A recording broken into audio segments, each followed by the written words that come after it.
Everyone, welcome to today's video. Today we're going to be going over premium tanks, well, one of each nation that I think that should be added to War Thunder. And in natural fashion, we're starting out with the Brits. JamedPrawn3, take it away. This is on the Cuckoo Panther tank. Thank you very much, Joseph. The tank I'm talking about is a German Panther Osh A variant that was captured by the 4th Armoured Battalion that was fighting in a Dutch village named Overloon. Whilst fighting other tanks, they came across a barn which had a fully operational Panther A, inside of it. It presumably had been abandoned by the Germans during run out of fuel, and they had to leave it behind. It was then later sent back to Britain and was given a spicy new paint job with an American or Allied star and the word cuckoo written across the side of the turret. Later was sent back to Germany, where it was put into service attacking a German castle, strong point for the Nazis. They used its long, essentially sniper-like gun to shoot through the castle's viewpoints that the smaller barreled. Unfortunately, after that, the transmission on the Panther broke, and since Britain didn't have any parts to repair it, they had to abandon it. It's a good story about the tank, but sadly, of course, it was abandoned, but it's still an interesting vehicle. Obviously, it'd be handy for the Allies to at least have some fighting chance against the German onslaught, shall we say, with Tigers and Panthers. And we thought this was the perfect vehicle to do it with. And it's a very well-known tank, and it's quite strange that they've not added it so far. It is rather strange. I also do apologise for JamedPrawn3's audio. His internet isn't the best. It's like Dark Angel all over I again. apologise. Next vehicle, I'm probably going to get a bit of flack for this, but I really don't care. The Skink. It's based on the Grizzly tank chassis, which is basically a Sherman M4A1. It's just a couple of minor differences. It was armed with 420mm cannons, A&M2s, and to be honest, I don't see why people want this thing so much, because America's got some great air cover already, and they've got some decent SPAA already. So in my mind, why do you need this thing? Put it as a premium. And I know some people are going to say, why would you put an A as a premium? Just look at the ZUT-37, and there's my case closed. The 20mm cannons don't have the punch to deal with tanks at the BR, which will probably be around 3.3 to 3.7, maybe even 4.0, but it's still got decent protection from anti-tank guns. Anyway, that's it for the Skink, and now we're going to move on to the SDKFC 251/22 with the 75mm Pack 40. JamedPrawn, take it away, please. Thank you very much. Joseph will have pictures of this on the screen by now. The SDKFZ 251 with the Pack 40 mounted was a German modification of the the Stug half track, which the upgraded version with the one that's on screen.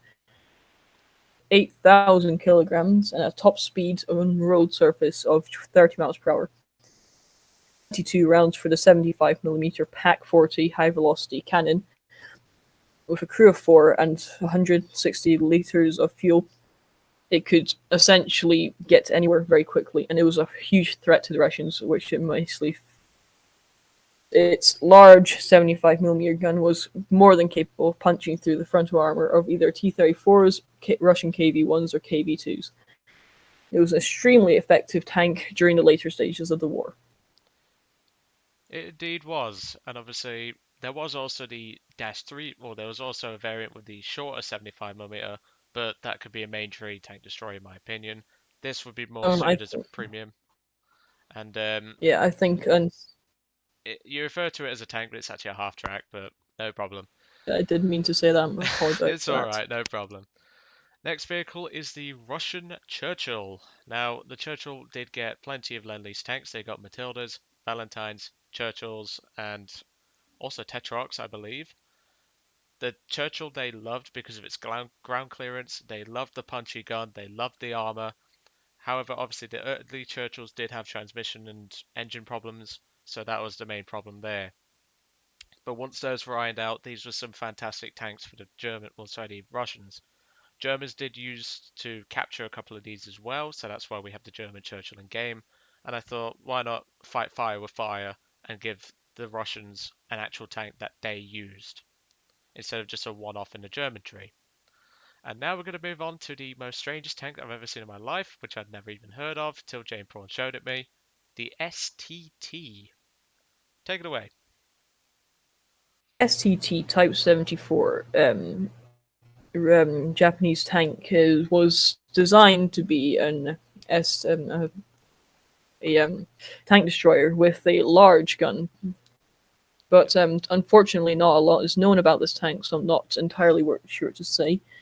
I can give you the body standards. They had a length of 6.64 meters and overall width of 3 meters. It was about 2 meters height and had a weight of 21 tons. Its main gun was a 105mm cannon, which had smaller millimeter machine gun coaxials. I'm not sure. We don't have a lot of information on it as it was only experimental, being built in 1961. But I'm not sure what other information to say on it. I think we do think it had a crew of 4. It certainly looks like a crew of 4. To say. It does look like a crew of 4. A driver, however, the gun commander, looks like an L7. The gun looks like an L7A3 to me, so that would be a pretty decent gun. It was an L7. It was an L7A1 105mm gun. Close enough, but even so, it's a punchy gun on a good chassis. It's just that it's based. Well, it looks ridiculous in my opinion. Could be a 7.0 or a 6.7 Japanese, my mistake, tank to the game, because they did make another variant with a turret instead of the stock gun. Indeed. And now we're going to move on to the next tank. Yep, we are. We're going on to the Italian Tankette 47mm. Now, you may be familiar with the L333 Tankette, but this thing takes it a step further. It removes the 20mm anti-tank rifle because it's puny, and they slap a 47-32 caliber length gun onto it. The gun is the same as the 47-32 L40, the M1340, and the M1441.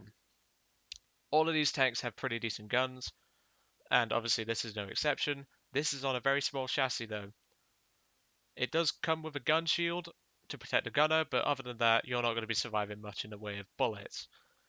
The 47 obviously is a very punchy gun. I do love it. It's just, you can't deal with a B1 with it, which is annoying, but you have to make compromises. This thing will be small and bushed up. It will be a real threat to anyone who passes by it. And now we're going to move on to the final vehicle, which I don't even think is going to be added because I know nothing about this vehicle. And that is the AMX-40. Now, this is a War of Tanks vehicle before anyone starts, but it's the only way we could find it. Take it away, JProd.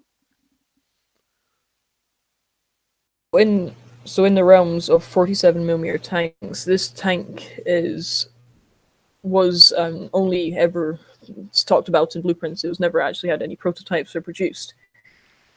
The 47 gun. This one sported a SA-35 47mm cannon, which was mounted in a turret which had 80mm of armor. This tank was designed in July of 1940, but due to invasions, they didn't actually get it to designs or production. A great armor value. Some frontal armor, since the way it was sloped, had an effective thickness of 130mm of armor, which would have put a tiger to shame. It is unfortunate this tank was never saw service due to, but it was thought to be quite a medium to heavy tank. The strangest thing is about this vehicle is that it's considered a light tank in World of Tanks, yet judging by the armor values, I'd probably say it was like a heavy because it's actually got thicker armor than the B1 Biz. The way it's sloped, it's better than a Tiger. Exactly. It does have a top speed of 20 kilometers per hour, which in English or British terms is equivalent to 12 miles per hour. So you're not going to be getting anywhere fast, basically, but it's better than nothing. Yes, and as we said, it is in World of Tanks, so it is in a lesser game. Yeah, it's quite often nicknamed the Duck for its unique beautiful shape. meme-like turret. Yes, The only and issue I it would had have. finding about this vehicle was the guns that it used. Obviously, They 75 were. millimeter SA-32 I've never heard of. It's very unlikely it 47-35, was mounted. it was unlikely. The SA-35 is used on the B1. It's used on the S-35. We know what the gun can do. But the SA-34, never heard of it personally. So, in my opinion, if it was to be added to the game, it should have the SA-35 to make it at least competitive. I think if this were to be added to the game, which it likely won't, I think it'd be sort of linked in with the B1 bit, being a slow, heavy, almost unkillable tank with a decent gun. I think if it were to have a BR, it'd be either 2.7 to match the best, or would go up to 3.3 because I think after a while it'd just be a moving target for Panzer IV F2s. I perfectly agree with that statement. But anyway, that's it for tanks, at least. We're going to be going on to aircraft at some point. And if you've got any suggestions on what vehicles you want to see added, put them in the comments below and I'll be gladly taking a look at them. So will JamedPrawn3 because he also obviously watches my videos. Very But fun topic for me. it is. I know you're very interested in all this. But that's why I requested his help because he actually knows more about tanks than I do, which is concerning. But I have no life. if you say so. But thank you all very much for watching. We will get to work on the planes, and we'll catch you all on the next one.